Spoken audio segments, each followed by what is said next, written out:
This just in, you are looking at obviously a very disturbing live shot there. That is the World Trade Center, and we have unconfirmed reports this morning that a plane has crashed into one of the towers of the World Trade Center.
Yeah, it seemed like it just sort of... fell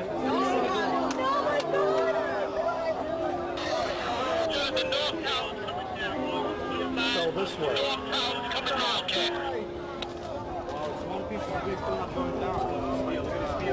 my God. I can hear it.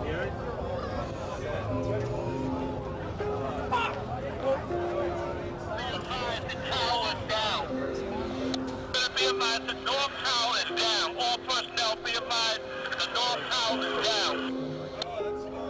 Have mercy. Just be advised, the whole North Tower is down.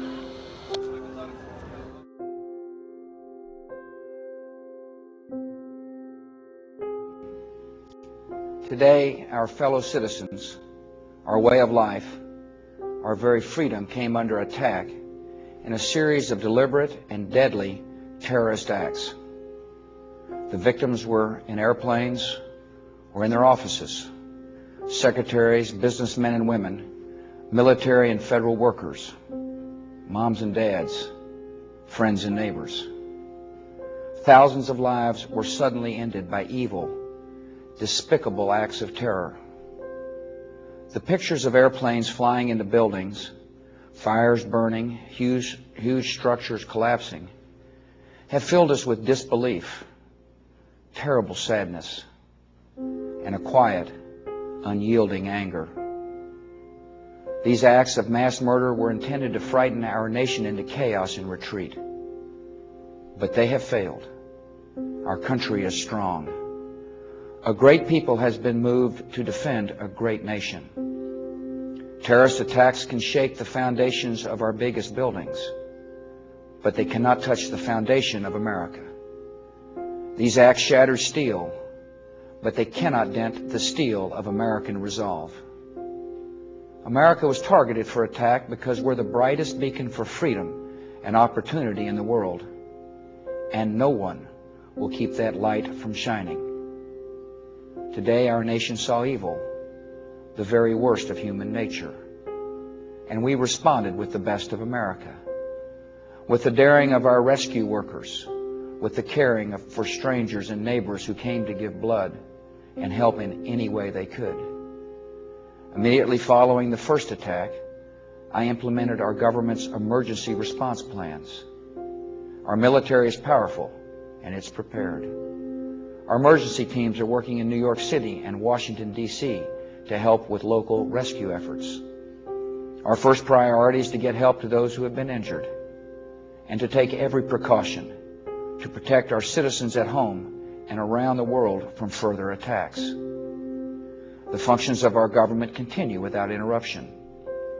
Federal agencies in Washington, which had to be evacuated today, are reopening for essential personnel tonight and will be open for business tomorrow.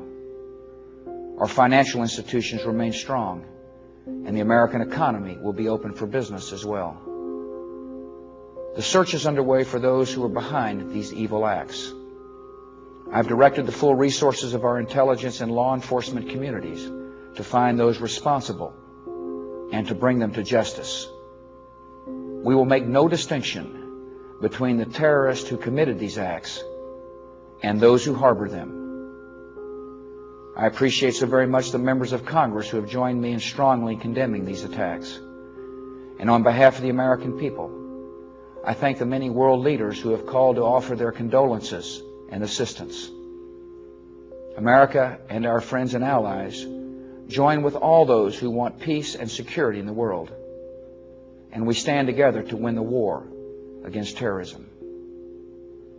Tonight I ask for your prayers for all those who grieve, for the children whose worlds have been shattered, for all whose sense of safety and security has been threatened.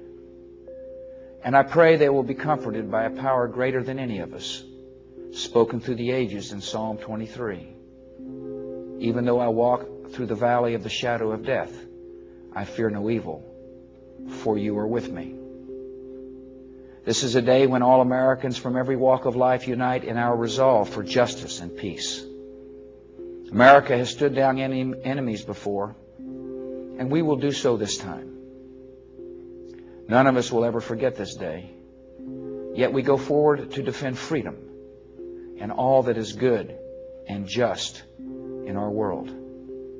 Thank you. Good night, and God bless America.